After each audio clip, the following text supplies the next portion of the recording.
श्रीगुरुभ्यो नमः। श्रीमदानन्दतीर्थभगवत्पादाचार्यगुरुभ्यो नमः.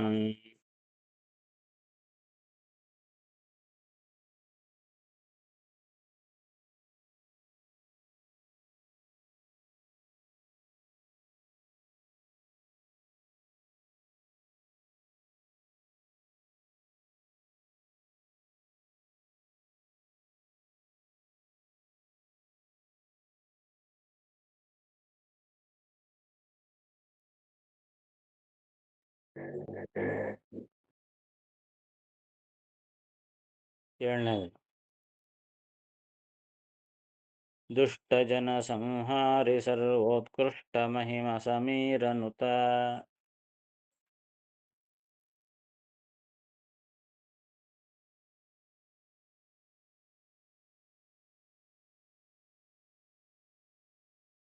ಸಕಲೇಷ್ಟದಾಯಕ ಸ್ವರತ ಸುಖಮಯ ಮಮ ಕುಲಸ್ವಾಮಿ.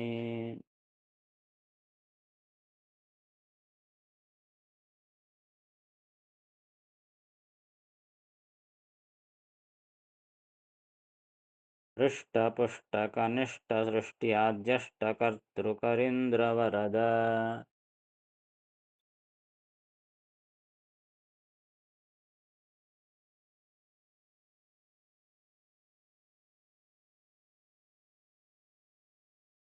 ಯಥೇಷ್ಟತನು ಉನ್ನತ ಸುಕರ್ಮ ನಮಿಪೆನ ನವರತ.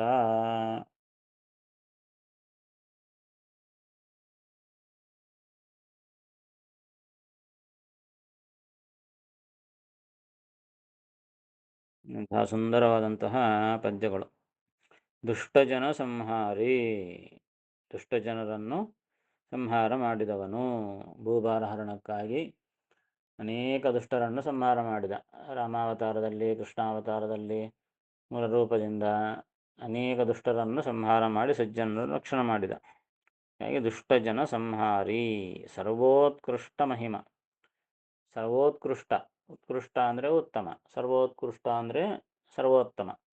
ಸರ್ವೋತ್ತಮವಾದ ಮಹಿಮೆ ಉಳ್ಳವನು. ಭಗವಂತನಂಥ ಮಹಿಮೆ ಇನ್ನೊಬ್ಬರಿಗೆ ಯಾರಿಗೂ ಇಲ್ಲ.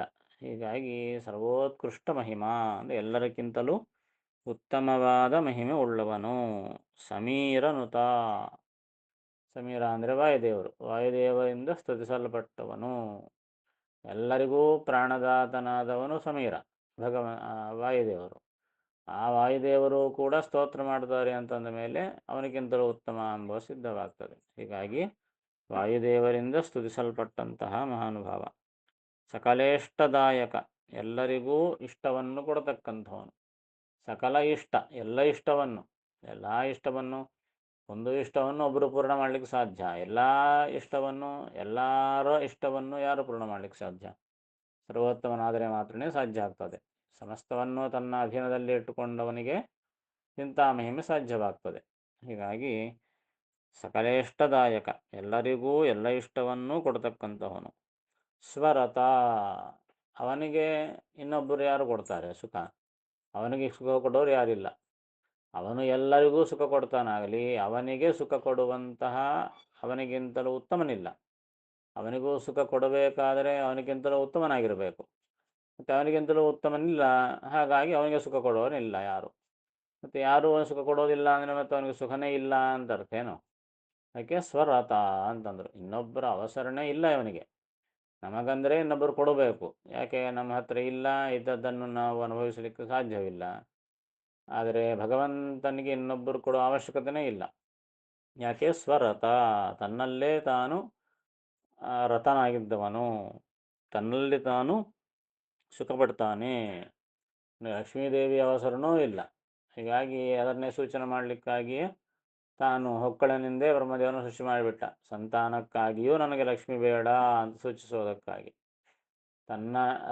ತನ್ನಲ್ಲಿಯೇ ತಾನು ರತೆಯನ್ನು ಹೊಂದುತ್ತಾನೆ ಹೊರತು ಲಕ್ಷ್ಮೀದೇವಿಗೆ ಸುಖ ಕೊಡೋದಕ್ಕಾಗಿ ಲಕ್ಷ್ಮೀಪತಿಯಾದ ಹೊರತು ಅವನಿಗೆ ಸುಖ ಕೊಡಲಿಕ್ಕಾಗಿ ಲಕ್ಷ್ಮಿ ಬೇಡ. ಲಕ್ಷ್ಮೀದೇವಿಗೆ ಸುಖ ಕೊಡಲಿಕ್ಕೆ ಭಗವಂತ ಬೇಕು. ಅದಕ್ಕಾಗಿ ಅವನಿಗೆ ಇನ್ನೊಬ್ಬರಿಂದ ಅಲ್ಲ, ತನ್ನಿಂದ ತಾನೇ ಸುಖ ಪಡತಕ್ಕಂಥವನು ಸ್ವರತ. ಸುಖಮಯ, ಯಾಕೆ ಅವನು ಸುಖಮಯ, ಅವನು ಸುಖಪೂರ್ಣ, ಸದಾ ಸುಖಪೂರ್ಣ. ಹೀಗಾಗಿ ಸುಖಪೂರ್ಣನಾದವನಿಗೆ ಇನ್ನು ಬೇರೆಯವ್ರು ಇನ್ನೇನು ಕೊಡ್ತಾರೆ? ಏನೂ ಕೊಡಲಿಕ್ಕೆ ಸಾಧ್ಯವಿಲ್ಲ. ಹೀಗಾಗಿ ಸುಖಮಯ ಆನಂದಮಯ ಮಮ ಕುಲಸ್ವಾಮಿ ಇದೊಂದು ವಿಶೇಷವಾಗಿ ಪ್ರಾರ್ಥನೆ ಮಾಡಬೇಕು. ನಮ್ಮ ಕುಲದೇವರನ್ನು ನೆನೆಸ್ತಾ ಇರಬೇಕು. ಹೀಗಾಗಿ ಯಾವುದೋ ಸಂಕಲ್ಪ ಮಾಡಿದರೂ ಇನ್ನು ಏನು ಪ್ರಾರ್ಥನೆ ಮಾಡಿದರೂ ಕುಲಸ್ವಾಮಿ ಎಂಬ ನೆನೆಸ್ತಿರಬೇಕು. ಆ ಕುಲಸ್ವಾಮಿ ಅಂದರೆ ಆಯಾ ವಂಶಕ್ಕೆ ಆಯಾ ಕುಲಕ್ಕೆ ಒಬ್ಬೊಬ್ಬ ಭಗವಂತನ ರೂಪ ಪ್ರತ್ಯೇಕವಾಗಿ ಆರಾಧನೆಗೆ ಯೋಗ್ಯ. ವಿಶೇಷವಾಗಿ ಎಲ್ಲರಿಗೂ ಹೆಚ್ಚು ಕಡಿಮೆ ಈಗ ಎಲ್ಲರೂ ವೆಂಕಪ್ಪ ಕುಲದೇವರು, ಆಗ ನರಸಿಂಹದೇವರು, ಧನ್ವಂತರಿ, ಇನ್ನು ಯಾರ್ಯಾರೋ ದೇವರುಗಳು ಕುಲದೇವರುಗಳು ಆಗಿರ್ತಾರೆ. ಹೀಗಾಗಿ ಆ ಕುಲದೈವ ರೂಪವನ್ನು ಸ್ಮರಿಸಬೇಕು. ಅಂದರೆ ಆ ರೂಪದಿಂದ ಆ ಕುಲವನ್ನು ಉದ್ಧಾರ ಮಾಡಲಿಕ್ಕೆ ಸಂಕಲ್ಪಿಸುತ್ತಾನಾದ ಕಾರಣ ಆ ಕುಲಸ್ವಾಮಿಯನ್ನು ನೆನೆಸಬೇಕು. ಮಮ ಕುಲಸ್ವಾಮಿ. ಆ ಭಗವಂತನಿಗಂತೂ ಕುಲನೇ ಇಲ್ಲ, ಆ ಕುಲ ಅವನು ನಕುಲ. ಹೀಗಾಗಿ ಅವನು ಎಲ್ಲರ ಕುಲಕ್ಕೂ ಅವನೇ ಸ್ವಾಮಿಯಾಗಿದ್ದಾನೆ. ಯಾವುದೋ ಒಂದು ರೂಪದಿಂದ ಒಟ್ಟಿಗೆ ಅವನೇ ಎಲ್ಲರ ಕುಲಸ್ವಾಮಿ ಆಗಿದ್ದಾನೆ. ಅದಕ್ಕೆ ಮಮ ಕುಲಸ್ವಾಮಿ, ನನ್ನ ಕುಲಸ್ವಾಮಿ ವಿಶೇಷವಾಗಿ ಅಂತ ಸ್ಮರಣೆ ಮಾಡಬೇಕು. ಹೃಷ್ಟ ಪುಷ್ಟ ಕನಿಷ್ಠ. ಭಗವಂತ ಹೃಷ್ಟ. ಹೃಷ್ಟ ಅಂತಂದರೆ ಸಂತುಷ್ಟ ಅಂತ ಅರ್ಥ. ಯಾವಾಗಲೂ ಸಂತೋಷದಿಂದವನು ಹೃಷ್ಟ.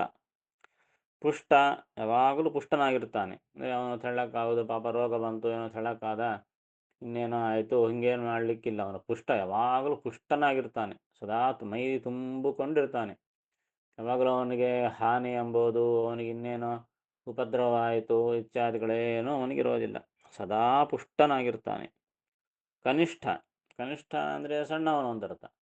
ಸಣ್ಣವನು ಯಾಕಪ್ಪ ಅವನು ಅಂತಂದರೆ ಸಣ್ಣವರಲ್ಲಿದ್ದ ಕಾರಣ ಸಣ್ಣವನು ಅಂತ ಅನಿಸ್ಕೊಳ್ತಾನೆ ನನಗೆ. ಹೇಗೆ ಹಿಂದೆ ನಿಯಮ್ಯ ಅಂತ ಹೇಳಿದರಲ್ಲ, ಅಂದರೆ ನಿಯಮನಕ್ಕೆ ಒಳಗಾದವರಲ್ಲಿಯೂ ಭಗವಂತ ಇರ್ತಾನೆ, ಅದಕ್ಕಾಗಿ ನಿಯಮ್ಯ ಅಷ್ಟೆ. ಅವನೇ ನಿಯಮ್ಯ ಅಂತ ಅರ್ಥ ಅಲ್ಲ. ಇಲ್ಲಿಯೂ ಅಷ್ಟೇ, ಇವನು ಕನಿಷ್ಠ ಅಂತ ಅರ್ಥ ಅಲ್ಲ. ಕನಿಷ್ಠರಲ್ಲಿ ತಾನಿದ್ದಾನಾದ ಕಾರಣ ಅವನಿಗೆ ಕನಿಷ್ಠ ಅಂತ ಹೆಸರಷ್ಟೇ. ಅಂದರೆ ಅವರಲ್ಲಿ ಭಗವಂತ ಇರಬೇಕಾಗಿದ್ದೆ ಅಂತ. ಇಲ್ಲದೆ ಹೋದರೆ ಅವರು ಬದುಕಲಿಕ್ಕೆ ಸಾಧ್ಯವಿಲ್ಲ. ಅದಕ್ಕಾಗಿ ಅವನು ಕನಿಷ್ಠರಲ್ಲಿದ್ದ ಕಾರಣ ಕನಿಷ್ಠ. ಸೃಷ್ಟಿಯಾದ್ಯಷ್ಟಕರ್ತೃ. ಸೃಷ್ಟಿಯಾದಿ ಅಷ್ಟಕರ್ತೃ. ಸೃಷ್ಟಿ ಮೊದಲಾದಂತಹ ಅಷ್ಟ, ಎಂಟನ್ನು ಮಾಡ್ತಾನೆ ಭಗವಂತ. ಸೃಷ್ಟಿಯಾದಿ ಅಷ್ಟಕರ್ತೃ ಅಂದರೆ ಏನು? ಸೃಷ್ಟಿ, ಸ್ಥಿತಿ, ಸಂಹಾರ, ನಿಯಮನ, ಜ್ಞಾನ, ಅಜ್ಞಾನ, ಬಂಧ, ಮೋಕ್ಷ. ಇವು ಎಂಟನ್ನು ಸೃಷ್ಟಿಯಾದ್ಯಷ್ಟಕಗಳು ಅಂತ ಕರೀತಾರೆ. ಅಂದರೆ ಜಗತ್ತಿಗೆ 8 ಇರಬೇಕು. ಆ 8 ಕೊಡೋನು ಭಗವಂತ ಅಂತ ಅರ್ಥ. ಏನೇನಿರಬೇಕು? ಸೃಷ್ಟಿ ಆಗಬೇಕು. ಜಗತ್ತು ಇದ್ದಿಲ್ಲ ಅಂತಂದರೆ ಅದು ಅಸ್ತಿತ್ವಕ್ಕೆ ಬರಬೇಕಲ್ಲ ಮೊದಲಿಗೆ. ಮೊದಲು ಸೃಷ್ಟಿ ಮಾಡೋನು ಬಂಬೇಕು. ಸೃಷ್ಟಿ, ಸ್ಥಿತಿ, ಬೇರೆ ಸೃಷ್ಟಿ ಮಾಡಿ ಬಿಟ್ಟರೆ ಅದನ್ನು ಸ್ಥಿತಿ, ಅದನ್ನು ಪಾಲನೆ ಮಾಡಬೇಕು. ಅದು ಹಾಳಾಗದಂತೆ ನೋಡಿಕೊಳ್ಳಬೇಕು. ಕೊನೆಗೆ ಲಯ, ಕೊನೆಗೆ ಸಂಹಾರಣ ಮಾಡಬೇಕು. ಹಾಗೆ ಇದ್ದು ಬಿಡ್ತು ಅಂತಂದರೆ ಅದು ಆಗೋದಿಲ್ಲ. ಹೀಗಾಗಿ ಅದಕ್ಕೆ ಸಂಹಾರ ಅಂತಂಬೋದು ಭಗವಂತನೇ ಮಾಡಬೇಕಾಗಿ ಬರ್ತದೆ. ಸೃಷ್ಟಿ, ಸ್ಥಿತಿ, ಸಂಹಾರ, ನಿಯಮನ. ನಿಯಮನ ಅಂತಂದರೆ ಪ್ರೇರಣ, ಒಳಗೆ ನಿಂತು ಎಲ್ಲರನ್ನೂ ಪ್ರೇರಿಸುವವನು ಅವನೇ, ಎಲ್ಲರನ್ನು ಕಂಟ್ರೋಲ್ ಮಾಡತಕ್ಕಂತಹವನು ಅವನೇ. ನಿಯಮನ. ಜ್ಞಾನ, ಅಜ್ಞಾನ. ಜ್ಞಾನಿಗಳಿಗೆ ಜ್ಞಾನವನ್ನು ಕೊಡಬೇಕು, ಅಜ್ಞಾನಿಗಳಿಗೆ ಅಜ್ಞಾನವನ್ನು ಕೊಡಬೇಕು. ಹೀಗಾಗಿ ಜ್ಞಾನ ಅಜ್ಞಾನ ಲೋಕದಲ್ಲಿ ಎಲ್ಲ ಇದೆ. ಜ್ಞಾನವೂ ಇದೆ, ಅಜ್ಞಾನವೂ ಇದೆ. ಅವೆಲ್ಲವನ್ನೂ ಕೊಡ್ತಕ್ಕಂಥವನು ಅವನೇ ಆಗಿದ್ದಾನೆ. ಜ್ಞಾನ, ಅಜ್ಞಾನ, ಬಂಧ, ಮೋಕ್ಷ. ಕೊನೆಗೆ ಈ ಬಂಧದಲ್ಲಿ ಇಳಿಸುವನು ಅವನೇ, ಬಂಧದಿಂದ ಕೊನೆಗೆ ಹೊರಗೆ ಹಾಕುವವನು ಅವನೇ, ಬಂಧದಿಂದ ಮೋಕ್ಷವನ್ನು ಕೊಡತಕ್ಕಂಥವನು ಅವನೇ. ಹೀಗೆ ಈ ಪ್ರಪಂಚಕ್ಕೆ ಈ 8 ಆಗ್ತವಲ್ಲ, ಈ 8 ಯಾರಿಂದ ಆಗ್ತವೆ ಅಂದರೆ ಆ ಭಗವಂತನಿಂದೆ. ಅದಕ್ಕಾಗಿ ಭಗವಂತನನ್ನು ಏನಂತ ಕರೀತಾರೆ? ಸೃಷ್ಟಿಯಾದ್ಯಷ್ಟಕರ್ತೃ. ಸೃಷ್ಟಿ ಮೊದಲಾದ 8 ಕರ್ತೃ ಅಂದರೆ ಮಾಡುವವನು. ಸೃಷ್ಟಿ ಮೊದಲಾದ 8 ಕೆಲಸಗಳನ್ನು ಮಾಡುವವನು ಅವನೇ. ಸಾಧಾರಣ ಲೋಕದಲ್ಲಿ ಸೃಷ್ಟಿಕರ್ತ ಬ್ರಹ್ಮದೇವರು, ಲಯಕರ್ತ ರುದ್ರದೇವರು, ಸ್ಥಿತಿಕರ್ತ ವಿಷ್ಣು ಅಂತ ಹಿಂಗೆಲ್ಲ ಹೇಳ್ತಾರೆ. ಅದಕ್ಕಾಗಿ ಹಂಗಲ್ಲಪ್ಪ, ಎಲ್ಲವನ್ನು ಮಾಡುವವನೇ. ಬ್ರಹ್ಮನಲ್ಲಿ ಇದ್ದುಕೊಂಡು ಬ್ರಹ್ಮರೂಪದಿಂದ ಮಾಡುವವನು ಭಗವಂತನೇ. ರುದ್ರನಲ್ಲಿದ್ದು ರುದ್ರ ಎಂಬ ಹೆಸರಿನಿಂದ ಸಂಹಾರ ಮಾಡುವವನು ಅವನೇ. ಅದಕ್ಕಾಗಿ 8 ಒಬ್ಬನೇ ಮಾಡ್ತಾನೆ, ಸ್ವತಂತ್ರವಾಗಿ ಮಾಡ್ತಾನೆ ಅಂತ ಅರ್ಥ. ಕರೀಂದ್ರ ವರದ. ಕರೀಂದ್ರ, ಕರಿ ಅಂತಂದರೆ ಆನೆ, ಕರೀಂದ್ರ ಅಂದರೆ ಗಜೇಂದ್ರ, ಗಜೇಂದ್ರ ವರದ. ಗಜೇಂದ್ರನನ್ನು ರಕ್ಷಣೆ ಮಾಡಿದವನು ಕೇವಲ. ಹೀಗಾಗಿ ರಕ್ಷಣೆ ಸೃಷ್ಟಿಯಾದ್ಯಷ್ಟಕರ್ತ ಎಂಬುದಕ್ಕೆ ಒಂದು ಸಾಕ್ಷಿಯೇ ಆ ಗಜೇಂದ್ರ ವರದ ಅಂತ ಒಂದು ದೃಷ್ಟಾಂತವನ್ನು ಕೊಟ್ಟರು. ಅದಕ್ಕಾಗಿ ಅವನು ಯಥೇಷ್ಟತನು ಒಂದು ಶರೀರವನ್ನೇ ಧಾರಣೆ ಮಾಡ್ತಾನೆ ಅಂದರೆ ನೀವೆಲ್ಲ ಯಥೇಷ್ಟತನು ತನಗೆ ಇಷ್ಟ ಬಂದಂತಹ ಶರೀರವನ್ನು ಅವನು ಧರಿಸ್ತಾನೆ. ಯಾವ ಶರೀರ ಬೇಕಾದರೆ ಆ ಶರೀರ. ನಮಗೆ ಹಂಗಾಗೋದಿಲ್ಲ, ಯಥೇಷ್ಟತನು ಆಗೋದಿಲ್ಲ. ಯಾಕೆ ನಮಗೆ ಯಾವ ಶರೀರ ಬೇಕಾದರೆ ಆ ಶರೀರ ಅಂತ ನಮಗೆ ಬರ್ತದೇನು? ಇನ್ನಿಲ್ಲ. ನಮ್ಮ ಕರ್ಮಾನುಗುಣವಾಗಿ ಭಗವಂತ ಯಾವ ಶರೀರವನ್ನು ಕೊಡ್ತಾನೋ ಆ ಶರೀರವನ್ನು ನಾವು ತೊಳ್ತೀವಿ ಅಷ್ಟೇ. ನಾವು ಸ್ವತಂತ್ರರು. ಭಗವಂತ ಸ್ವತಂತ್ರನಾದ ಕಾರಣ ಯಥೇಷ್ಟತನು ಅವನಿಗೆ ಇಷ್ಟ ಬಂದಂತೆ ಯಥಾ ಇಷ್ಟ ತನ್ನ ಇಷ್ಟಕ್ಕೆ ಅನುಗುಣವಾಗಿ ತನು ಶರೀರವನ್ನು ಧರಿಸ್ತಾನೆ. ಯಥೇಷ್ಟತನು ಉನ್ನತ ಸುಕರ್ಮ. ಉನ್ನತ ಅತ್ಯಂತ ಉತ್ತಮನಾದವನು, ಎಲ್ಲರಿಗಿಂತಲೂ ಸರ್ವೋತ್ತಮನು. ಸುಕರ್ಮ ಸದಾಕಾಲದಲ್ಲಿ ಸುಕರ್ಮ ಒಳ್ಳೆಯ ಕರ್ಮಗಳನ್ನೇ ಮಾಡತಕ್ಕಂಥವನು. ಅಂತಹ ಭಗವಂತನಿಗೆ ನಮಿಪೆನು ಅನವರತ. ಅನವರತ ಯಾವಾಗಲೂ ಸದಾಕಾಲದಲ್ಲಿ ನಾನು ನಮಸ್ಕಾರ ಮಾಡುತ್ತೇನೆ ಅಂತ ಸ್ತೋತ್ರ ಮಾಡ್ತಿದ್ದಾರೆ. ಅದನ್ನ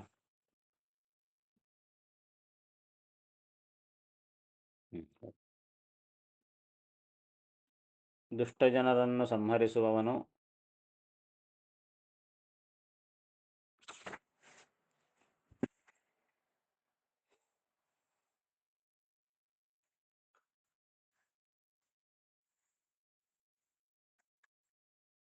ಸರ್ವೋತ್ತಮ ಮಹಿಮೆ ಉಳ್ಳವನು,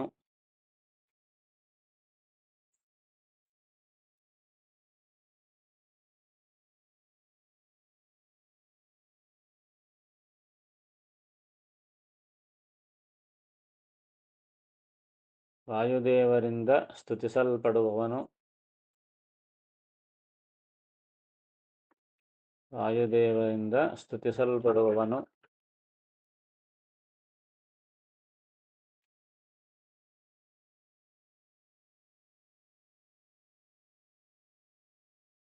ಎಲ್ಲರಿಗೂ ಎಲ್ಲ ಇಷ್ಟವನ್ನು ಕೊಡುವವನು, ಎಲ್ಲ ಇಷ್ಟವನ್ನು ಕೊಡುವವನು,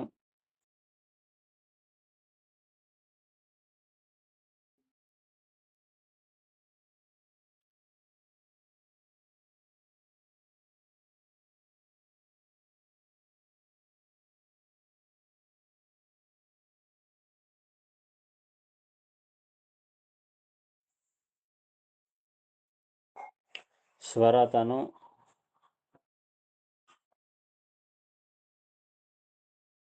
ಸ್ವರತನು ಆನಂದಮಯನು,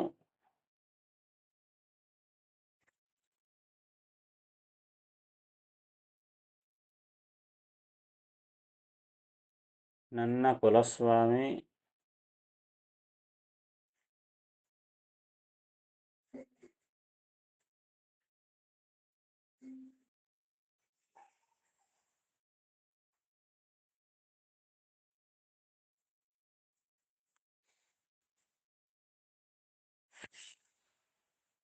ಸದಾ ಸಂತುಷ್ಟನು,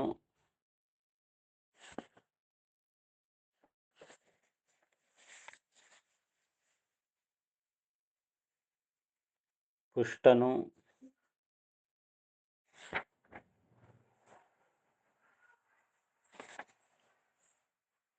ಕನಿಷ್ಠರಲ್ಲಿಯೂ ಇರುವವನು, ಕನಿಷ್ಠರಲ್ಲಿಯೂ ಇರುವವನು,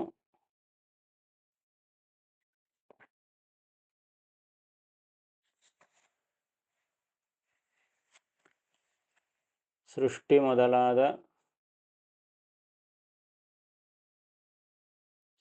ಮೊದಲಾದ 8 ಕಾರ್ಯಗಳನ್ನು ಮಾಡುವವನು,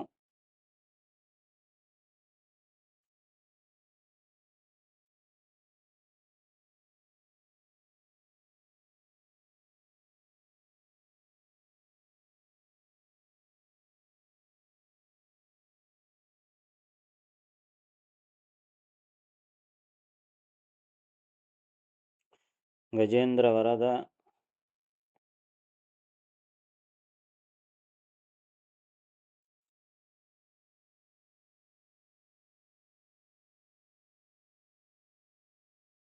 ಸ್ವೇಚ್ಛೆಯಿಂದ ಸ್ವೇಚ್ಛೆಯಿಂದ ರೂಪಗಳನ್ನು ಸ್ವೀಕರಿಸುವನು.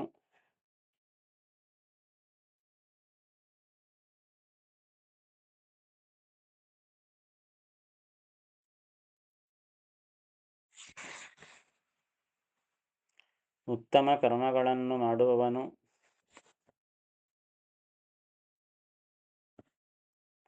ಉತ್ತಮ ಕರ್ಮಗಳನ್ನು ಮಾಡುವವನೂ ಆದ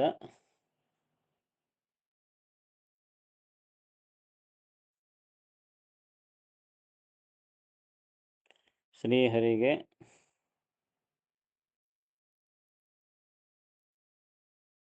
ಸದಾ ನಮಿಸುವೆನು.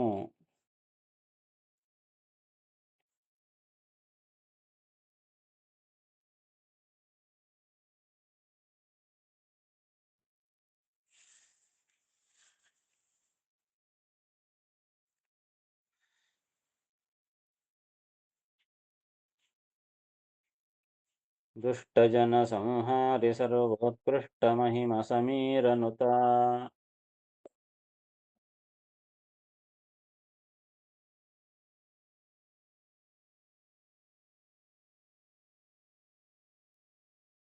ಸಕಲೇಷ್ಟದಾಯಕ ಸ್ವರತ ಸುಖಮಯ ಮಮ ಕುಲಸ್ವಾಮಿ.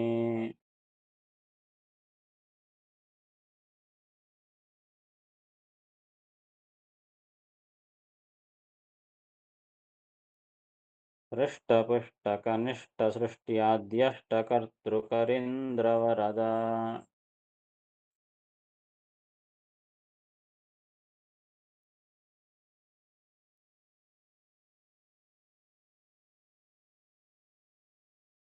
ಯಥೇಷ್ಟತನು ಉನ್ನತ ಸುಕರ್ಮ ನಮಿಪೆನ ನವರತ.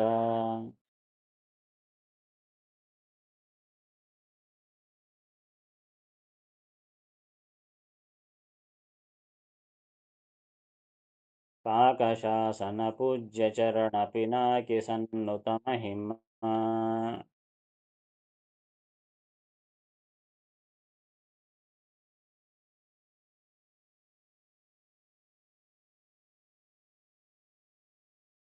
ಸೀತಾಶೋಕನಾಶನ ಸುಲಭ ಸುಮುಖ ಸುವರ್ಣ ವರ್ಣ ನಿಭಾ.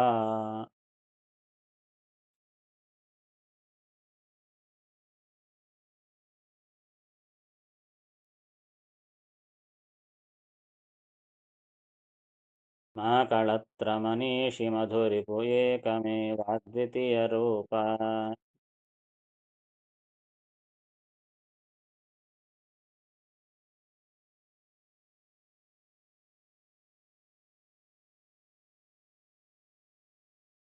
ಪ್ರತೀಕ ದೇವಗಣಾಂತರಾತ್ಮಕ ಪಾಲಿಸುವುದೆಮ್ಮ.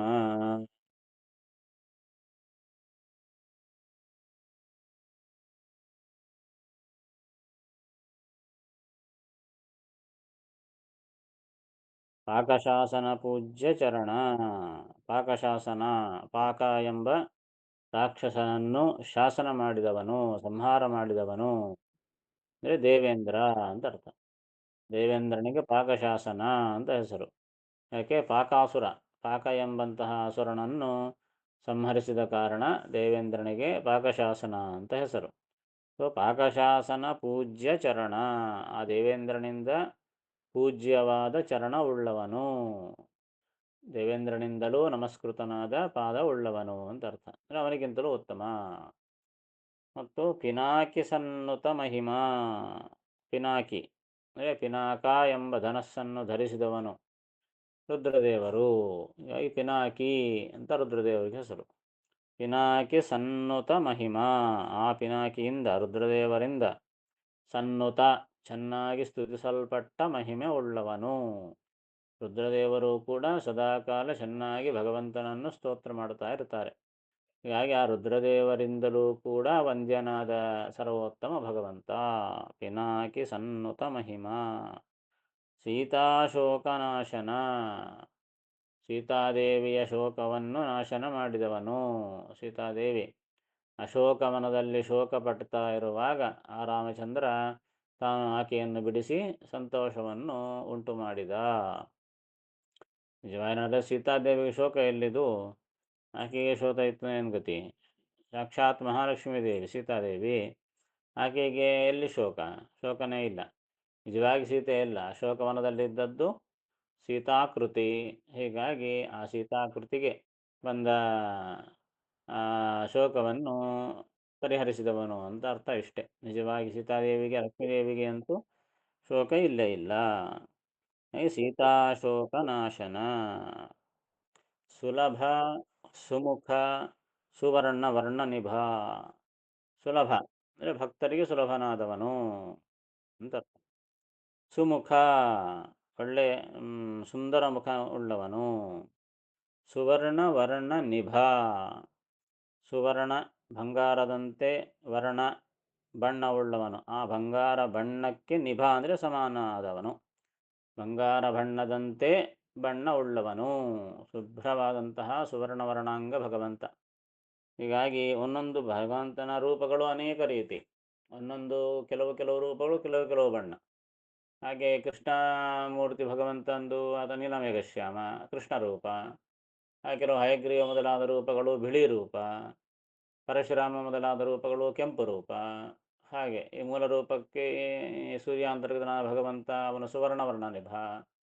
ಹೀಗಾಗಿ ಕೆಲವು ರೂಪಗಳು ಕೆಲವು ಬಣ್ಣ. ಸಾಧಾರಣ ಮೂಲ ರೂಪವನ್ನು ಸುವರ್ಣವರ್ಣ ನಿಭ ಅಂತ ಕರೀತಾರೆ. ಬಂಗಾರದಂತೆ ಹೊಳೆಯುವವನು. ಮಾ ಕಳತ್ರ. ಮಾ ಅಂತಂದರೆ ರಮ, ಲಕ್ಷ್ಮೀದೇವಿ ಅಂತ ಅರ್ಥ.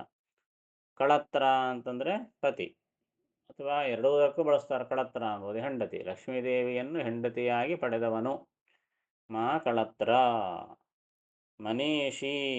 ಮನೀಷಿ ಅಂತಂದರೆ ಬುದ್ಧಿವಂತ ಅಂತ ಅರ್ಥ. ಬರೇ ಮನೀಷಿ ಅಂದರೆ ಮನುಷ್ಯ. ಮನೀಷಿ ಅಂತಂದರೆ ಅತ್ಯಂತ ಬುದ್ಧಿವಂತ ಅಂತ ಅರ್ಥ. ಮಧುರಿಪು. ಮಧು ಎಂಬ ರಾಕ್ಷಸನಿಗೆ ರಿಪು ಶತ್ರು. ಆ ಮಧು ಎಂಬ ದೈತ್ಯನನ್ನು ಸಂಹಾರ ಮಾಡಿದವನು. ಏಕಮೇವ ದ್ವಿತೀಯ ರೂಪ. ಏಕಮೇವ ಅವನೊಬ್ಬನೆಂದ ಅರ್ಥ ಏನು? ಅವನೊಬ್ಬನೇ ಸ್ವತಂತ್ರ. ಅವನೊಬ್ಬನೇ ಸ್ವತಂತ್ರ. ಅದ್ವಿತೀಯ ಅಂದರೆ ಎರಡನೇವನಿಲ್ಲ. ಎರಡನೇವನಿಲ್ಲ ಅಂದರೆ ಏನಂತ ಅರ್ಥ? ಸ್ವತಂತ್ರನಾದ ಮತ್ತೊಬ್ಬನಿಲ್ಲ ಅಂತ ಅರ್ಥ.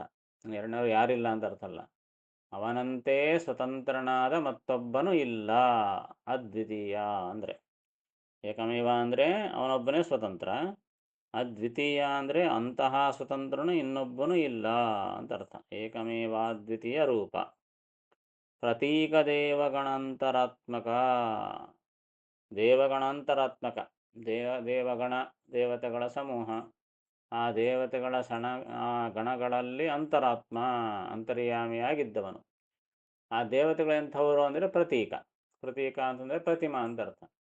ದೇವತೆಗಳಲ್ಲಿ ಭಗವಂತ ತಾನು ನೆಲೆಸಿರ್ತಾನೆ. ದೇವತೆಗಳೆಲ್ಲರೂ ಕೂಡ ಪ್ರತೀಕರು ಅಂದರೆ ಪ್ರತಿಮೆಗಳು ಅಂತ ಅರ್ಥ. ಭಗವಂತನ ಪ್ರತಿಮೆಗಳು ದೇವತೆಗಳೆಲ್ಲರೂ. ಆ ರೀತಿಯಾಗಿ ಅವರನ್ನು ಆರಾಧನೆ ಮಾಡಬೇಕು. ದೇವತೆಗಳೆಲ್ಲರೂ ಕೂಡ ಆ ಭಗವಂತನಿಗೆ ಪ್ರತೀಕಗಳು, ಪ್ರತಿಮೆಗಳು. ನಾವು ದೇವಸ್ಥಾನಕ್ಕೆ ಹೋಗ್ತೀವಿ, ಪ್ರತಿಮೆಯನ್ನು ನೋಡ್ತೀವಿ. ಪ್ರತಿಮೆಯನ್ನು ನೋಡಿದರೆ ನಮಸ್ಕಾರ ಮಾಡ್ತೀವಿ. ಏನ್ರಿ ನೀವು ಕಲ್ಲಿಗೆ ನಮಸ್ಕಾರ ಮಾಡ್ತೀರಿ, ಏನು ಗಿಡಕ್ಕೆ ನಮಸ್ಕಾರ ಮಾಡ್ತೀರಿ ಅಂತಂದರೆ ಏನಂತ ಅರ್ಥ? ಕಲ್ಲಿಗೆಲ್ಲ ನಮಸ್ಕಾರ. ಆ ಕಲ್ಲು ಪ್ರತಿಮಾ ಅಂದರೆ ಅದರ ಒಳಗೆ ಭಗವಂತ ಇದ್ದಾನೆ ಅಂತ ಅರ್ಥ. ಸೊ ಒಳಗಿರುವ ಭಗವಂತನಿಗೆ ಇದು ಪ್ರತಿಮೆ, ಹೊರಗೆ ಕಾಣಿಸೋದು. ಹಾಗೆ ಎಲ್ಲ ದೇವತೆಗಳು ಅಷ್ಟೇ. ಆ ದೇವತೆಗಳ ಒಳಗ ಅಂತರ್ಯಾಮಿಯಾಗಿ ಭಗವಂತ ಇದ್ದಾನೆ. ಆದ ಕಾರಣ ದೇವತೆಗಳೆಲ್ಲರೂ ಪ್ರತಿಮೆಗಳಿದ್ದಂತೆ. ಆದರೆ ಈ ನಾವು ನೋಡೋದು ದೇವಸ್ಥಾನಗಳಲ್ಲಿ ನೋಡೋದು ಕಲ್ಲಿನ ಪ್ರತಿಮೆ. ಆ ದೇವತೆಗಳು ಅಂದರೆ ಚೇತನ ಪ್ರತಿಮೆ, ಒಳ್ಳೆ ಚೇತನರು. ಹೀಗಾಗಿ ಚೇತನ ಪ್ರತಿಮಾ ಅಚೇತನ ಪ್ರತಿಮಾ ಅಂತ ಎರಡು ರೀತಿಯಾದ ಪ್ರತಿಮೆಗಳು. ನಾವು ಎರಡೂ ರೀತಿಯಾದ ಪ್ರತಿಮೆಗಳಲ್ಲಿ ಭಗವಂತನನ್ನು ಆರಾಧನೆ ಮಾಡಬೇಕು. ಜಡ ಪ್ರತಿಮೆಗಳಲ್ಲಿ ಭಗವಂತ ಇದ್ದಾನೆ ಅಂತ ಆರಾಧನೆ ಮಾಡಬೇಕು. ಚೇತನ ಪ್ರತಿಮೆಗಳಲ್ಲಿಯೂ ಕೂಡ ಅಂದರೆ ಗುರುಗಳು, ದೊಡ್ಡವರು, ಹಿರಿಯರು, ಬ್ರಾಹ್ಮಣರು ಇವರೆಲ್ಲರೂ ಚೇತನ ಪ್ರತಿಮೆರು. ದೇವತೆಗಳು ಇನ್ನೂ ಉತ್ತಮ ಚೇತನರು. ಉತ್ತಮ ಚೇತನ ಪ್ರತಿಮೆಯಲ್ಲಿ ಭಗವಂತ ವಿಶೇಷ ಸನ್ನಿಧಾನದಲ್ಲಿ ಇರ್ತಾನೆ. ಹೀಗಾಗಿ ಎಲ್ಲರೂ ಕೂಡ ಎಲ್ಲ ದೇವತೆಗಳು ಆ ಭಗವಂತನಿಗೆ ಪ್ರತಿಮೆಗಳಂತೆ ಇದ್ದವರು. ಅಂತಹ ಪ್ರತೀಕ ದೇವಗಣ ಅಂತರಾತ್ಮಕ. ಪ್ರತೀಕದಂತೆ ಇರುವ ದೇವತೆಗಳ ಗಣಗಳ ಅಂತರ್ಯಾಮಿಯಾಗಿ ತಾನು ನೆಲೆಸಿದವನು. ಹಾಗಾದರೆ ಎಲ್ಲ ದೇವತೆಗಳಲ್ಲಿ ಭಗವಂತ ಅಂತರ್ಯಾಮಿಯಾಗಿ ನಿಯಾಮಕನಾಗಿದ್ದಾನೆ ಅಂತ ತಿಳಿಯೋಣದರಿಂದ ಆ ಭಗವಂತನ ಅಂತರ್ಯಾಮಿತ್ವ, ಭಗವಂತನ ಸರ್ವೋತ್ತಮತ್ವ, ಸರ್ವನಿಯಾಮಕತ್ವ ಗೊತ್ತಾಗ್ತದೆ. ಅದಕ್ಕಾಗಿ ಪ್ರತೀಕ ದೇವಗಣಾಂತರಾತ್ಮಕ ಪಾಲಿಸುವುದು ಎಮ್ಮ ಅಂತಹ ಭಗವಂತನೇ ನಮ್ಮನ್ನು ಪಾಲಿಸಬೇಕು, ರಕ್ಷಿಸಬೇಕು ಅಂತ ಸ್ತೋತ್ರ ಮಾಡುತ್ತಿದ್ದಾರೆ. ಗೊತ್ತಾಯ್ತಲ್ಲ?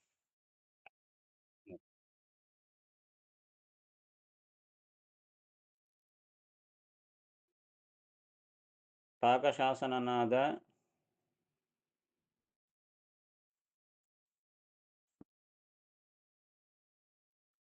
ದೇವೇಂದ್ರನಿಂದ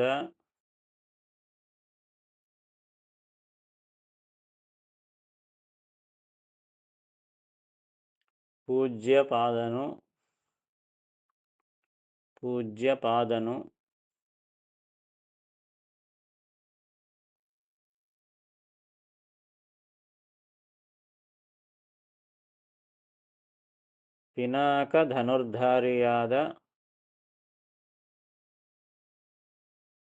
ಪಿನಾಕಧನುರ್ಧಾರಿಯಾದ ರುದ್ರನಿಂದ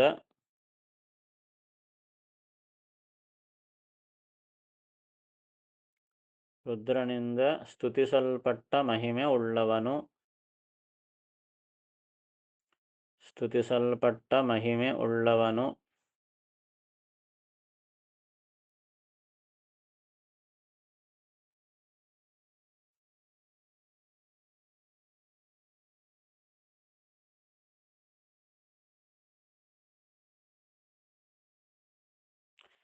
ಸೀತೆಯ ಶೋಕವನ್ನು ನಾಶ ಮಾಡಿದವನು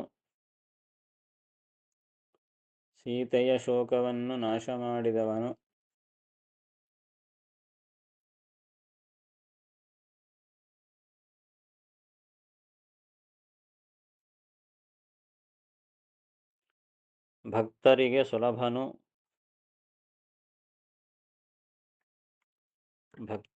ಸುಲಭನು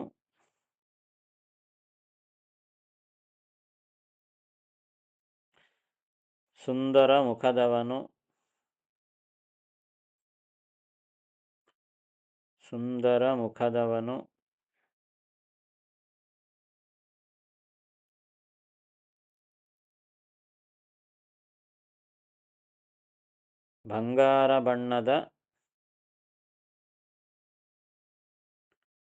ಬಂಗಾರ ಬಣ್ಣದ ಕಾಂತಿಯುಳ್ಳವನು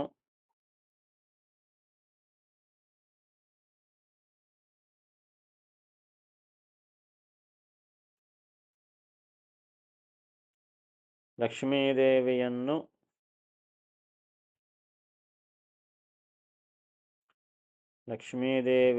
ಪತ್ನಿಯಾಗಿ ಪಡೆದವನು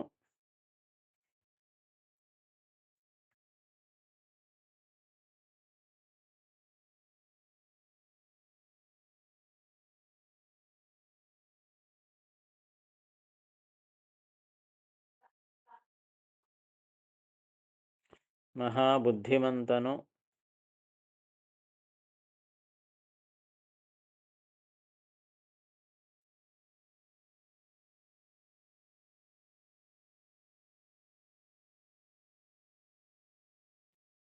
ಮಧುನಾಮಕ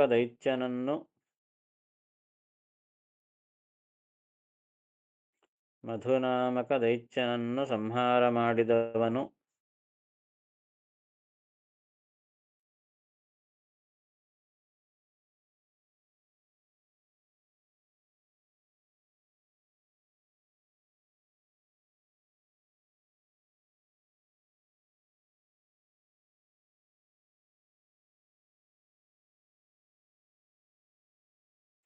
ಸ್ವತಂತ್ರನು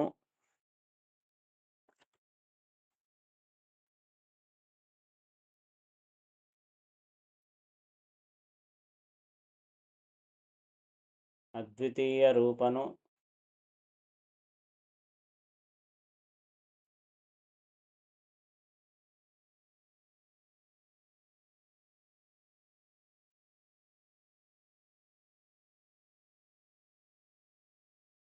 ಪ್ರತಿಮೆಗಳಂತೆ ಇರುವ ಪ್ರತಿಮೆಗಳಂತೆ ಇರುವ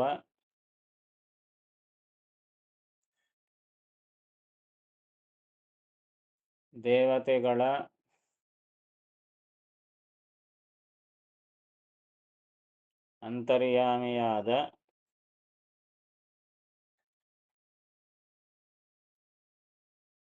ಅಂತರ್ಯಾಮಿಯಾದ ಶ್ರೀಹರಿಯೇ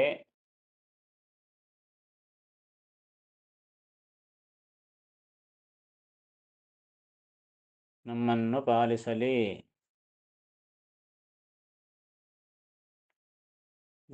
ಪಾಲಿಸಲಿ.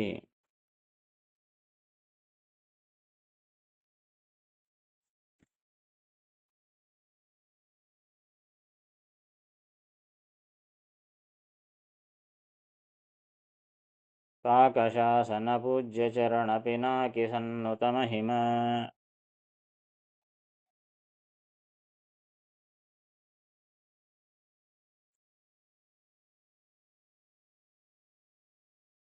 ಸೀತಾಶೋಕನಾಶನ ಸುಲಭ ಸುಮುಖ ಸುವರ್ಣ ವರ್ಣ ನಿಭಾ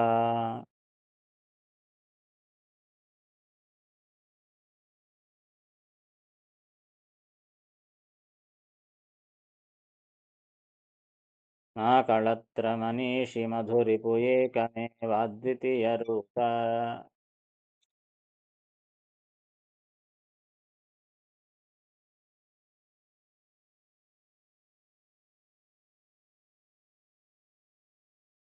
ಪ್ರತೀಕ ದೇವಗಣಾಂತರಾತ್ಮಕ ಪಾಲಿಸುವುದೆಮ್ಮ.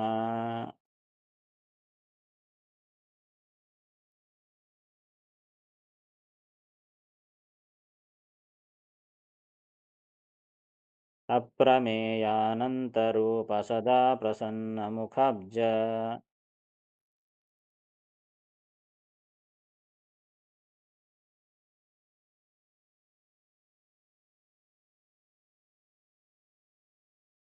ಮುಕ್ತಿ ಸುಖಪ್ರದಾಯಕ ಸುಮನಸಾರಾಧಿತ ಪದಾಂಭೋಜ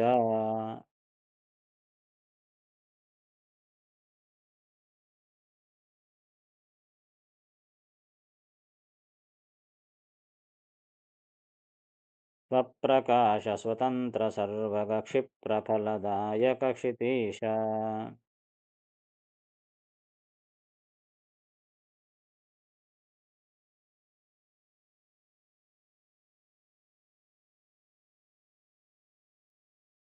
ಯದುಪ್ರವೀರ ವಿತರ್ಕ ವಿಶ್ವಸುತೈಜಸ ಪ್ರಾಜ್ಞಾ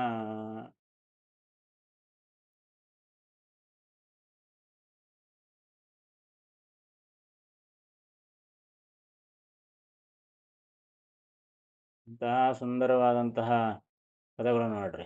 ಒಂದೊಂದು ವಿಶೇಷಣಗಳನ್ನು ನಾವು ಅನುಸಂಧಾನ ಮಾಡ್ತಾ ಹೋದರೆ ಭಗವಂತನ ಎಷ್ಟೆಷ್ಟು ಗುಣಗಳ ಅನುಸಂಧಾನ, ಎಷ್ಟು ಭಕ್ತಿ ಬರಲಿಕ್ಕೆ ಅತ್ಯಂತ ಸುಂದರವಾದಂತಹ ಪದಗಳು. ಭಗವಂತನ ವಿಶಿಷ್ಟವಾದ ಗುಣಗಳನ್ನು ನಾವು ನೆನಪು ಮಾಡಿಕೊಳ್ಳಿಕ್ಕೆ ಎಲ್ಲ ಪದ್ಯಗಳನ್ನು ಹೇಳ್ತಾ ಹೋಗ್ತಾ ಇದ್ರೆ ಸಾಕು. ಅತ್ಯಂತ ಭಕ್ತಿ ಉಕ್ಕೇರಿ ಬರಬೇಕು, ಅಷ್ಟು ಸುಂದರವಾದ ಪದಗಳನ್ನು ರಚನೆ ಮಾಡ್ತಾ ಇದ್ದಾರೆ. ಅಪ್ರಮೇಯ ಅನಂತ ರೂಪ, ಭಗವಂತನ ರೂಪಗಳು ಎಷ್ಟೆಷ್ಟು ಅನಂತ ರೂಪ. ಭಗವಂತನ ರೂಪಗಳು ಅನಂತ, ಅವುಗಳನ್ನು ಲೆಕ್ಕ ಮಾಡಲಿಕ್ಕೆ ತಿಳಿದುಕೊಳ್ಳಲಿಕ್ಕೆ ಆಗ್ತದೇನು? ಸಾಧ್ಯನೇ ಇಲ್ಲ. ಅಪ್ರಮೇಯ, ಮೇಯ ಪ್ರಮೇಯ ಅಂದರೆ ಅರ್ಥ ಏನು?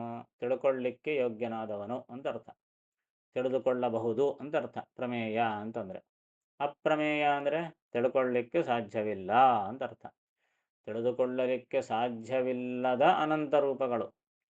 ಭಗವಂತನ ರೂಪಗಳು ಅನಂತ ಅಂದರೆ ಒಂದರ್ಥ ಏನು? ಭಗವಂತನ ಅನಂತ ರೂಪಗಳನ್ನು ತಿಳ್ಕೊಳ್ಳಿಕ್ಕಾಗೋದಿಲ್ಲ ಅಂತ ಒಂದರ್ಥ.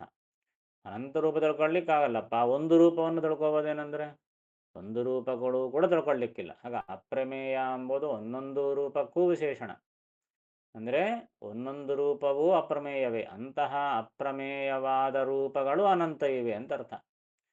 ಅಷ್ಟೇ ಹೊರತು ಓಹೋ ಅಂದರೆ ತಿಳ್ಕೊಳ್ಳಿಕ್ಕೆ ಅಂದರೆ ಭಾಗ ಅನ್ಕೌಂಟಬಲ್ ಅನಂತ ರೂಪಗಳವ ಅಷ್ಟೇ ಅಂದುಬಿಟ್ರೆ ಹಂಗಲ್ಲ. ಆ ಒಂದೊಂದು ಮಹಿಮೆಯನ್ನು ಕೂಡ, ಒಂದೊಂದು ರೂಪದ ಒಂದೊಂದು ಅವತಾರದ ಮಹಿಮೆಯನ್ನು ಕೂಡ ಪೂರ್ಣವಾಗಿ ತಿಳ್ಕೊಳ್ಳಿಕ್ಕೆ ಸಾಧ್ಯನೇ ಇಲ್ಲ ಯಾರಿಗೂ. ಹಾಗೆ ಅಪ್ರಮೇಯವಾದ ಒಂದೊಂದೂ ಅಪ್ರಮೇಯವಾದ ಅನಂತ ರೂಪಗಳ ಉಳ್ಳವನು ಭಗವಂತ. ಅಪ್ರಮೇಯ ಅನಂತ ರೂಪ. ಸದಾ ಪ್ರಸನ್ನ ಮುಖಾಬ್ಜ. ಸದಾ ಯಾವಾಗಲೂ ಪ್ರಸನ್ನವಾದ ಮುಖಕಮಲ ಉಳ್ಳವನು. ಅಬ್ಜ ಅಂದರೆ ಕಮಲ, ಮುಖಾಬ್ಜ ಮುಖಕಮಲ. ಭಗವಂತನ ಮುಖ ಕಮಲ. ಕಮಲ ಅರಳಿದಂತಹ ಕಮಲವನ್ನು ನೋಡಿದ್ರೆ ಎಷ್ಟು ಆನಂದವಾಗ್ತದೆ. ಹಾಗೆ ಭಗವಂತನ ಮುಖವನ್ನು ನೋಡಿದ್ರೆ ಅಷ್ಟು ಆನಂದ ಆಗ್ತದೆ. ಭಗವಂತನ ಮುಖ ಸದಾ ಪ್ರಸನ್ನ ಮುಖ, ಯಾವಾಗಲೂ ಪ್ರಸನ್ನ ಮುಖ. ಯಾಕೆ? ಅವನಿಗೆ ಸಿಟ್ಟು ಗೊತ್ತಿದ್ರೆ ಅಲ್ಲ. ಹೀಗಾಗಿ ಸಿಟ್ಟು ಗೊತ್ತಿದ್ರೆ ಅವನು ಗಂಟು ಮುಖ ಆಗಬೇಕು. ಅವನಿಗೆ ಸಿಟ್ಟೇ ಗೊತ್ತಿಲ್ಲ, ಹೀಗಾಗಿ ಸದಾ ಪ್ರಸನ್ನ ಮುಖಾಬ್ಜ. ಏನ್ರಿ ಭಗವಂತ ನರಸಿಂಹದೇವರು ಅಷ್ಟು ಭಯಂಕರ ಸಿಟ್ಟಾಗಿರ್ತಾನಲ್ಲ ಅಂತಂದರೆ ನಿಜವಾಗಿ ಸಿಟ್ಟೆ ಅನ್ನೋದು. ಭಗವಂತ ನಿಜವಾಗಿ ಸಿಟ್ಟು ಬಂತು ಅಂದರೆ ಭಗವಂತ ದೋಷ ಅಂತ ಆಗ್ತದೆ ಅಷ್ಟೇ. ಮತ್ತು ಸಿಟ್ಟು ಎಂಬುದು ಒಂದು ದೋಷ. ಕೈಲಾಗದೇ ಇದ್ದ ಸಿಟ್ಟು ಬರ್ತದಪ್ಪ. ನನಗೇನಾದರೂ ಕೈಲಾಗಿಲ್ಲ ಅಂದ್ರೆ ಸಿಟ್ಟು ಬಂದು ಹೋಗ್ತದೆ. ಹೀಗಾಗಿ ನನ್ನ ಮಾತು ಯಾರನ್ನ ಕೇಳಿಲ್ಲ ಅಂದ್ರೆ ಸಿಟ್ಟು ಬಂದು ಹೋಗ್ತದೆ. ಸೊ ನನ್ನ ಮಾತು ಯಾಕೆ ಕೇಳೋದಿಲ್ಲ? ನಾ ಸ್ವತಂತ್ರನಾದರೂ ಕೇಳುತ್ತಾರೆ, ನಾ ಸ್ವತಂತ್ರ, ನನ್ನ ಮಾತು ಕೇಳೋದಿಲ್ಲ. ಕೇಳಿಲ್ಲ ಅಂದ್ರೆ ಸಿಟ್ಟು ಬರ್ತದೆ. ನನಗೆ ಯಾವುದೋ ಕೈಲಾಗಿಲ್ಲ, ಅಂದ್ರೆ ಸಿಟ್ಟು ಬರ್ತದೆ. ಭಗವಂತನಿಗೆ ಸ್ವತಂತ್ರ, ಅವನಿಗೆ ಕೈಲಾಗದೇ ಇದ್ದದ್ದೇನಿದೆ?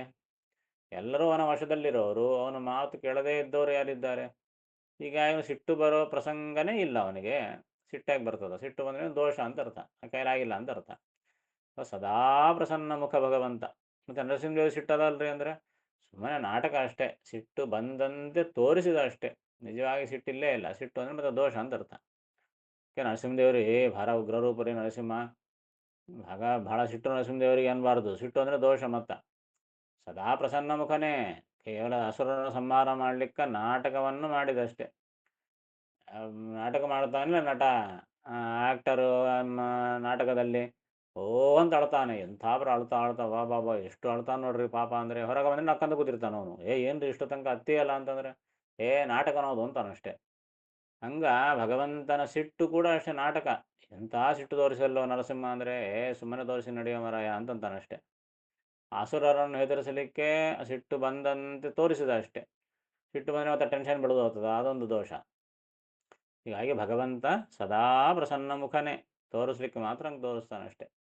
ನಾವು ಸ್ಮರಣೆ ಮಾಡೋದು, ನಾವು ಉಪಾಸನೆ ಮಾಡೋದೆಲ್ಲ ಕೂಡ ಪ್ರಸನ್ನ ಮುಖನಾದ ಭಗವಂತನನ್ನು ಧ್ಯಾನ ಮಾಡಬೇಕು. ಧ್ಯಾನ ಕೂತ್ಕೊಂಡಾಗ ಓವತ್ತು ಭಯಂಕರ ರೂಪ ಧ್ಯಾನ ಮಾಡಬಾರ್ದು. ಪ್ರಸನ್ನ ವದನಾಂ ಭೋಜಂ ಶುಕ್ಲಾಂಬರಧರಂ ವಿಷ್ಣುಂ ಶಶಿವರ್ಣಂ ಚತುರ್ಭುಜಂ ಪ್ರಸನ್ನ ವದನಂ ಧ್ಯಾಯೇತ್.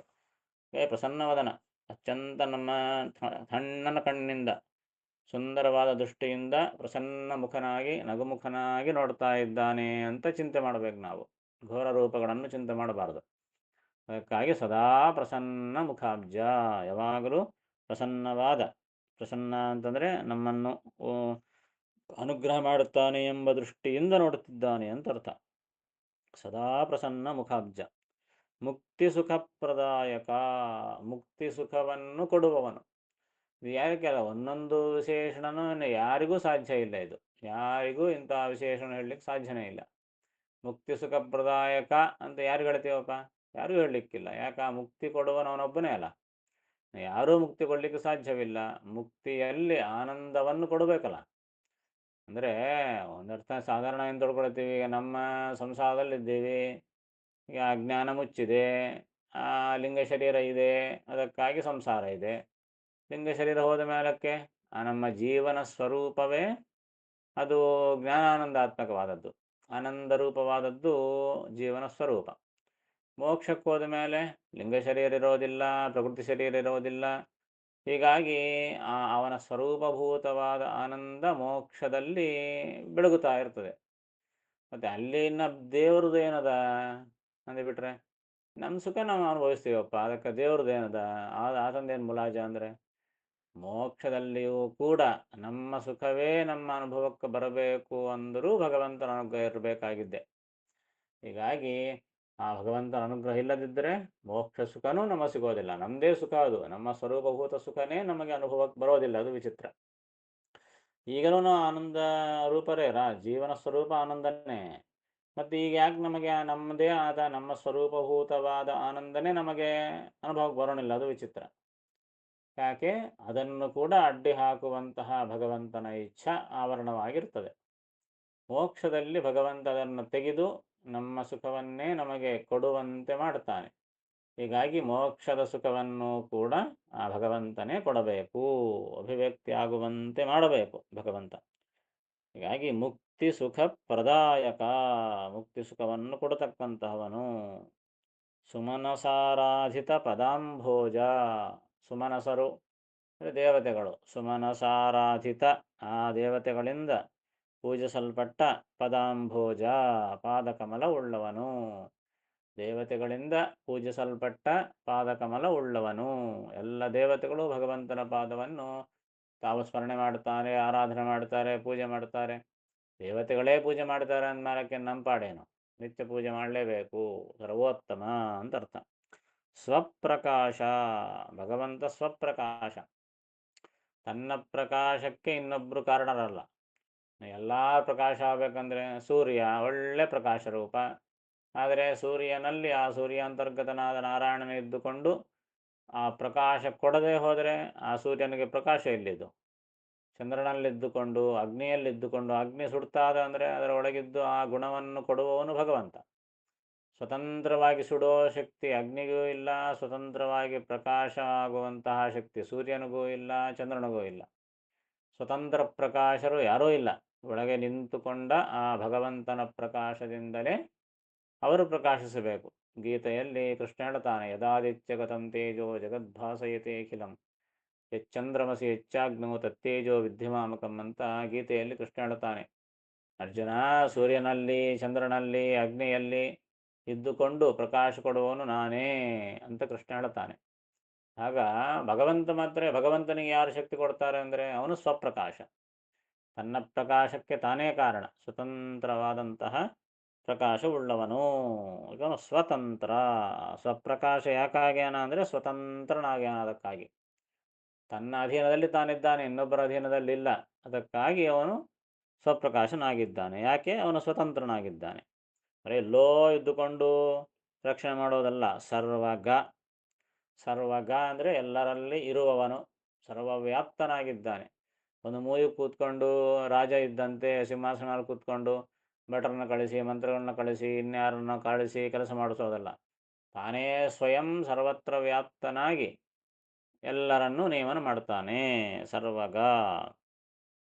ಕ್ಷಿಪ್ರ ಫಲದಾಯಕ, ಕ್ಷಿಪ್ರ ಅಂದರೆ ಬೇಗನೆ, ಫಲದಾಯಕ ಫಲವನ್ನು ಕೊಡತಕ್ಕಂಥವನು, ಬೇಗನೆ ಫಲ ಕೊಡುವವನು. ಕಾರಣ ಕ್ಷಿಪ್ರಪ್ರದಾಯಕ ಅಂತ ವಿನಾಯಕನಿಗೆ ಹೆಸರು.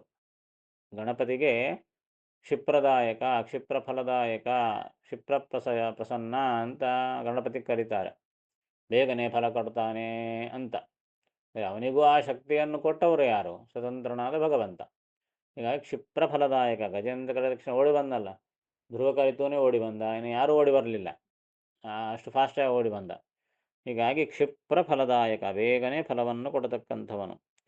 ಕ್ಷಿತೀಶ, ಕ್ಷಿತಿ ಅಂದರೆ ಭೂಮಿ, ಕ್ಷಿತೀಶ ಭೂಮಿಗೆ ಒಡೆಯ, ಭೂಪತಿ, ಭೂವರಾಹ ಸ್ವಾಮಿ. ಆ ಭೂಮಿಯನ್ನು ಉದ್ಧಾರ ಮಾಡಿ ಆ ಭೂಪತಿಯಾದ ವರಾಹದೇವರು. ಹೀಗಾಗಿ ಕ್ಷಿತೀಶ. ಯದು ಪ್ರವೀರ, ಯದುಗಣಗಳಿಗೆ, ಯದುವಂಶಕ್ಕೆ ಪ್ರವೀರ, ಶ್ರೇಷ್ಠನಾದವನು. ಯದುವಂಶದಲ್ಲಿ ಶ್ರೇಷ್ಠನಾದ ಯಾದವ ಕೃಷ್ಣ ಅಂತ ಅರ್ಥ. ಯದು ಪ್ರವೀರ, ಯದು ಶ್ರೇಷ್ಠ. ವಿತರ್ಕ, ತರ್ಕ ಅಂತಂದರೆ ಆಲೋಚನೆ ಮಾಡೋದು. ವಿತರ್ಕ, ಆಲೋಚನೆಗೆ ನಿಲ್ಕೋದಿಲ್ಲ, ತರ್ಕಕ್ಕೆ ನಿಲ್ಕೋದಿಲ್ಲ. ಹಿಂಗಿರ್ಬೋದು, ಹಂಗಿರ್ಬೋದು ಅಂತ ಆಲೋಚನೆ ಮಾಡೋಕ್ಕಂತ ಕೂಡ್ತೀನಿ ಅಂದರೆ ನಮ್ಮ ಆಲೋಚನೆಗೆ ನಿಲ್ಕೋದವನು. ಅವ್ರು ಹಿಂಗಿರ್ಬೋದಲ್ಲ, ಹಿಂಗಿರ್ತಾನೇನೋ, ಹಂಗಿರ್ತಾನೇನೋ. ನಮಗೆ ಎರಡು ಕೈ ಅವಪ್ಪ, ಅವನಿಗೆ ಎರಡು ಕೈ ಇರುತ್ತೆ ಏನು ಅಂತಂದರೆ ಸಾಧ್ಯನೇ ಇಲ್ಲ. 108 ಕೈ, 108ಗೆ 1000, 1000 ಯಾಕೆ ಅನಂತ ಅಂತ ಹೆಂಗೆ ಊಹಿಸ್ಕೊಡ್ತೀವಿ ನಾವು. ನಮ್ಮ ಊಹಕ್ಕೆ ಬರೋದಿಲ್ಲ. ಹೆಂಗಿರ್ತದೆ 1000ಕ್ಕೆ ಹೆಂಗಿರ್ತದಪ್ಪ ಅಂದರೆ ನೀವು ಊಹಕ್ಕೆ ನಿಲ್ಕೋದಿಲ್ಲ. ಅನಂತ ರೂಪ ಎಲ್ಲ ಕಡೆಗೂ ಹೆಂಗಿರ್ತಾನೆ ಅಂದರೆ ಅಷ್ಟೇ. ಆ ಪಂಚನಾರೀತರಿಗೆ ಹೆಂಗಿರ್ತಾನಪ್ಪ ಅಂದರೆ ಹಂಗೆ ಆಲೋಚನೆ ಮಾಡಲಿಕ್ಕೆ ಸಾಧ್ಯನೇ ಇಲ್ಲ. ಹೀಗಾಗಿ ನಮ್ಮ ಆಲೋಚನೆಗೆ ಮೀರಿದವನು. ವಿತರ್ಕ. ಅಕೋ ಹಂಗಿಹಾನ ಇಕೋ ಹಂಗಿಹಾನ. ಪರಬ್ರಹ್ಮ ನಾರಾಯಣ ಹೆಂಗಿಹಾನಂದರೆ ಅಕೋ ಹಂಗಿಹಾನ ಇಕೋ ಹಂಗಿಹಾನ. ಅಕೋ ಹಂಗಿದ್ದಾನೆ ಅಂದರೆ ಹಿಂಗಿರೋ ಇರ್ತಾನೆ, ಹಿಂಗಿದ್ದಾನೆಂದರೆ ಹಂಗೂ ಇರ್ತಾನೆ, ಹೆಂಗಿರ್ತಾನೆ ಹೆಂಗೂ ಗೊತ್ತಿಲ್ಲ. ಹಾಗೆ ನಮ್ಮ ತರ್ಕಕ್ಕೆ ಆಲೋಚನೆಗೆ ಮೀರಿದವನು ಭಗವಂತ. ವಿತರ್ಕ. ವಿಶ್ವಸು ತೈಜಸ ಪ್ರಾಜ್ಞಾ, ನಮ್ಮ ಎಲ್ಲ ಅವಸ್ಥೆಗಳನ್ನು ಪ್ರೇರಣೆ ಮಾಡತಕ್ಕಂಥ ಭಗವಂತ. ಇರೋದು 3 ಅವಸ್ಥೆಗಳು. ಜಾಗ್ರದ ಅವಸ್ಥೆ, ಸ್ವಪ್ನಾವಸ್ಥೆ, ಸುಷುಪ್ತ್ಯವಸ್ಥೆ. ಹೀಗಾಗಿ ಆ ಜಾಗ್ರದ ಅವಸ್ಥೆಗೆ ನಿಯಾಮಕನಾಗಿ ವಿಶ್ವರೂಪದಿಂದಿದ್ದಾನೆ. ಆ ಸ್ವಪ್ನಾವಸ್ಥೆಗೆ ನಿಯಾಮಕನಾಗಿ ಆ ತೈಜಸ ರೂಪದಿಂದಿದ್ದಾನೆ. ಪ್ರಾಜ್ಞ ರೂಪದಿಂದ ನಮ್ಮ ಸುಷುಪ್ತಿ ಅವಸ್ಥವನ್ನು ನಿಯಮನ ಮಾಡ್ತಾ ಇದ್ದಾನೆ. ಹೀಗಾಗಿ ತೈಜಸ ಪ್ರಾಜ್ಞ, ತೈಜಸ ಪ್ರಾಜ್ಞ ರೂಪದಿಂದ ನಮ್ಮ ಎಲ್ಲ ಅವಸ್ಥೆಗಳಿಗೂ ಅವನು ನಿಯಾಮಕನಾಗಿದ್ದಾನೆ. ನಿದ್ದೆ ಮಾಡಿಬಿಟ್ಟು ಇನ್ನೇನು ನಿಶ್ಚಿಂತಿ, ದೇವರ ಕಥೆ ಇಲ್ಲ ಅಂತಂದರೆ ಒಳಗೆ ನಿಂತು ಆ ಸುಷುಪ್ತಿ ಅವಸ್ಥೆಯನ್ನು ನಿದ್ದೆ ಕೊಡೋವನೇ ಅಲ್ಲ, ನಿದ್ದಿಲ್ಲದೆ ಒದ್ದಾಡ್ತೀವಿ ಅಷ್ಟೇ. ಹೀಗಾಗಿ ಎಲ್ಲ ಅವಸ್ಥೆಗಳನ್ನು ಪ್ರೇರಣೆ ಮಾಡುವಂತಹ ಭಗವಂತ ಅಂತ ಅವನ ಅದ್ಭುತ ಮಹಿಮೆಯನ್ನು ಹೇಳ್ತಾ ಇದ್ದಾರೆ. ಗೊತ್ತಾಯ್ತಲ್ಲ?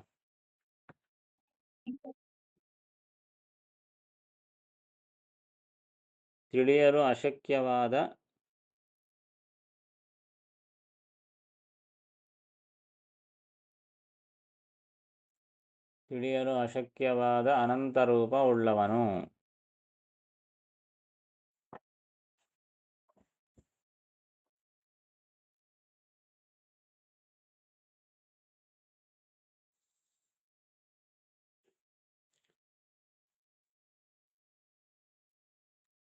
ಯಾವಾಗಲೂ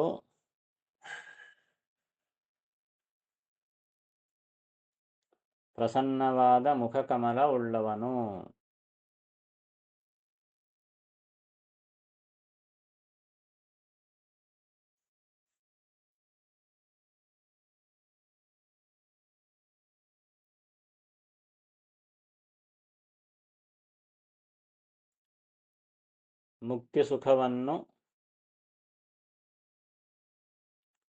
ಮುಕ್ತಿ ಸುಖವನ್ನು ವಿಶೇಷವಾಗಿ ಕೊಡುವವನು.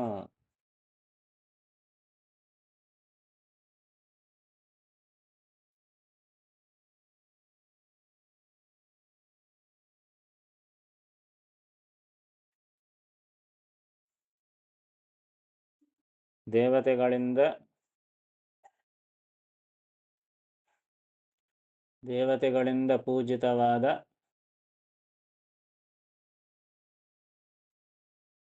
ಪಾದಕಮಲ ಉಳ್ಳವನು.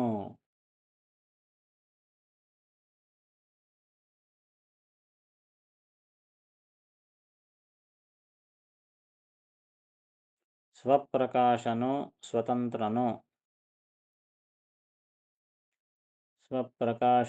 ಸ್ವತಂತ್ರನು.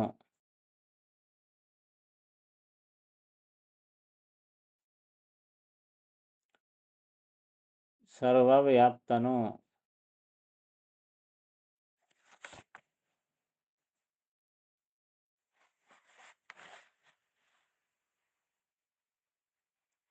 ಬೇಗನೆ ಫಲ ಕೊಡುವವನು.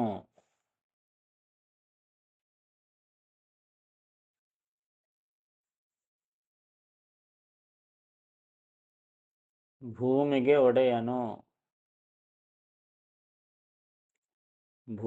ಒಡೆಯನು.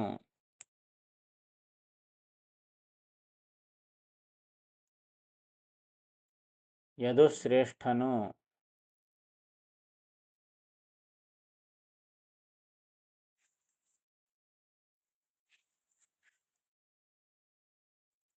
ಊಹೆಗೆ ನಿಲುಕದವನು.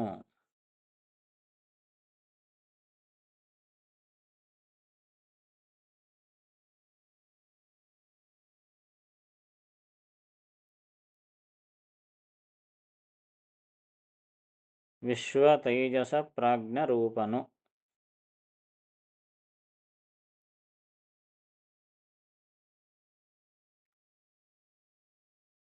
ತೈಜಸ ಪ್ರಾಜ್ಞ ರೂಪನು ಆ ಶ್ರೀಹರಿ.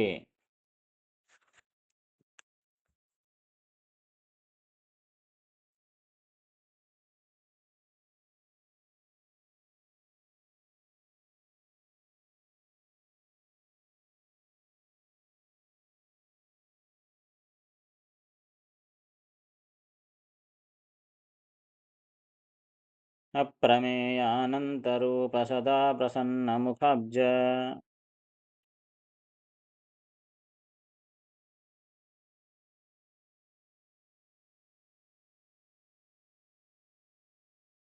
ಮುಕ್ತಿ ಸುಖ ಪ್ರದಾಯಕ ಸುಮನಸಾರಾಧಿತ ಪದಾಂಭೋಜ.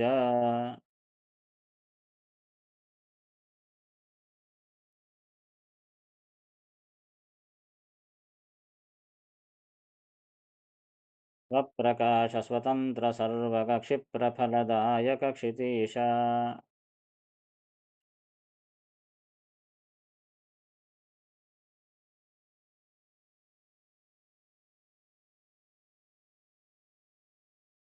ಯದುಪ್ರವೀರವಿತರ್ಕ ವಿಶ್ವಸುತೈಜಸ ಪ್ರಾಜ್ಞಾ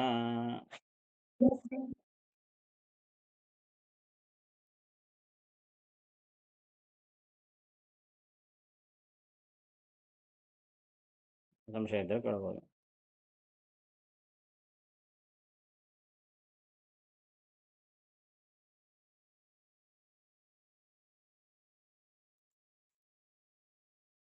ತುಂಬ ಶನಿವಾರ ಆಗ್ತಾರೆ ಕೋಣ. ಶ್ರೀ ಕೃಷ್ಣಾರ್ಪಣಮಸ್ತು. ಹರೇ ನಮಃ. ನಮಸ್ಕಾರ ಆಚಾರ್ಯ. ಹರೇ ನಮಃ.